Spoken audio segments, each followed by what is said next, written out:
This is GARIS, Masculist, MGTOW flyers. That is 2 3-page essays on the themes of masculism and MGTOW, written by and read aloud by Prof. Dr. Hugo de Garis. This is flyer number 233, entitled Fluffies as Hatable Criminals. Description. This flyer explains why masculists see fluffies as hateable criminals, as manslavers, as immoral, parasitic, manslaving vermin, to be wiped out. There are 500 million Chinese women who are still fluffies, expecting their husbands to be manslaves. The world has a long way to go before men are freed from manslavery. So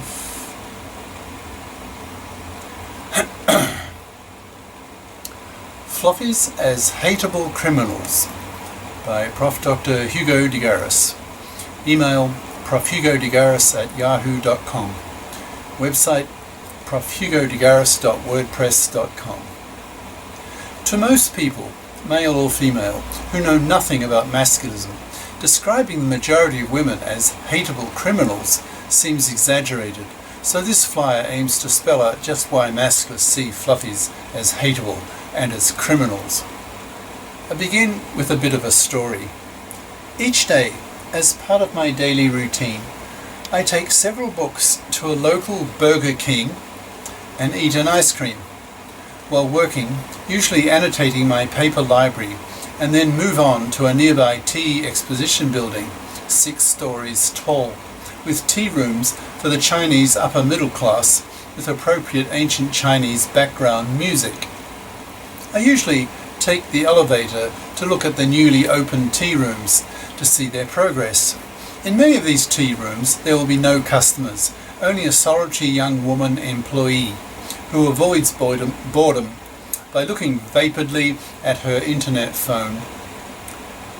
I see daily this handful of young women in their early 20s with their dead-end, lowly paid shit jobs. They look bored, dulled, ambitionless, with low IQ, and probably only a high school level education, certainly no university education. No female university graduate would accept such a low paid shit job. Sometimes I think to myself, trying to imagine the life of such women and what their aspirations are.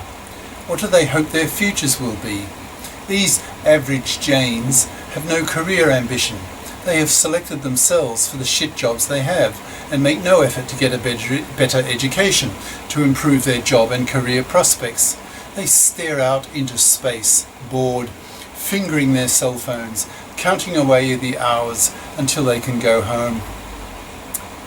If I could tap into their minds and ask them, how do you see yourself in 10 years? I guess most of them would answer, married, with a kid or 2. Do you hope to have an apartment and a car when you're married? That would be nice. I hope my husband can afford these things. Why do you say that rather than saying, I hope I can afford these things? Such a question would not occur to such a woman. She's been brainwashed all her life that her boring life she lives in her early 20s is just treading water, waiting for some man, some prince, to rescue her from her boring existence, her poor, ambitionless existence, by giving her an apartment, a car, so that she can have 2 kids and profit from the lower middle class lifestyle that he provides her. At this stage I think, my God, China desperately needs masculism so that men can be freed from manslavery, from the gender role expectations of Chinese fluffies, of which this woman is a classic example. This woman is ambitionless, just waiting to have her 2 kids and have the apartment she raises them in, paid for by the efforts of some man, who has been brainwashed all his young life that is his role in life, to be a manslave to a female, so that she can raise her 2 kids on his labour, his money. Admittedly, in China, a man is much better off than in Western countries because China has no organised feminism. Chinese divorce courts have not been taken over by hated Western feminazis, but are run by CCP, that's Chinese Communist Party, laws, created mostly by men, since the large majority of the law-making CCP members are male. In China, if there's a divorce and the mother of the kids is a real fluffy with a low salary, much less than the divorcing husband's, then custody of the kids usually goes to the husband because he has the money to pay for their upkeep. Also, if a Chinese man owned something before the marriage, he gets to keep it after the divorce, which is often not the case in Western countries, so that Western fluffies are given the right to steal their ex-husband's possessions that he had before the marriage. Despite Chinese men having it better than Western men in the divorce court, Chinese men are still wage slaves to Chinese women. There's no masculist nor MGTOW movements in China because there is no social movement of any kind in China. The brutally repressive Chinese government does not allow any private organization because it fears such organizations as threats to the CCP's monopoly power. With no men's movement in China, Chinese men who don't have a VPN, virtual private network, to get round the CCP's censorship of Western internet sites, and don't have a good understanding of verbal English, are locked into their provincial Chinese intellectual world, so are not open to the flood of ideas that are to be found on the Western internet, and hence are not influenced by them. As a result, these benighted, provincially minded Chinese men remain stuck in their traditional gender roles as manslaves to fluffy females, working for them, paying for them, but at least they get to keep their kids, unlike in the West, where divorcing fathers have a 1 in 4 chance of losing their kids to their fluffy ex-wives. But the Chinese man is still a manslave. He will marry a fluffy wife who is ambitionless, poorly educated, because she expects to be taken care of by some man who will be ambitious and can give her an apartment and a car. That is the dream of hundreds of millions of young Chinese women. They almost demand it. There are many young women on Chinese TV who lay out their criteria for marriage with a suitable man. He must be hardworking, ambitious, with a salary that can afford him to buy an apartment and a car, so that he can afford to keep a woman in his apartment so that she can have her 2 kids paid for by him. There's usually no mention of what the man expects of her. In China, you don't hear the man saying, quote, "She has to be a fip, ambitious, so that she doesn't parasite off my money. I expect her to pull her weight financially, so that if there's a divorce, we get joint custody of the kids, and that the divorce won't cost me anything, because my ex-wife is a fip who has her own job and money." The above situation in today's China, where the women impose manslavery on men with no corresponding conditions on women, reminds me of a similar injustice I experienced with my own parents. I'm now 70 as I write this, in 2017. So when I was growing up in the Melbourne suburbs in the 50s and 60s, middle-class women were housewives. My mother was a particularly ambitious, hypergamous woman who was not particularly bright, unlike my much brighter father, whose family name, GARIS, was a big name in Australia, getting regularly in the media due to the constant publicity generated by my great-uncle, C.J. GARIS, a prominent businessman in his day. When he suicided in the Depression, there were large headlines in the newspapers. C.J. dead. Everyone knew who C.J. was. My ambitious, hypergamous mother latched on to my father, largely due to his family name. It was a marriage made in hell.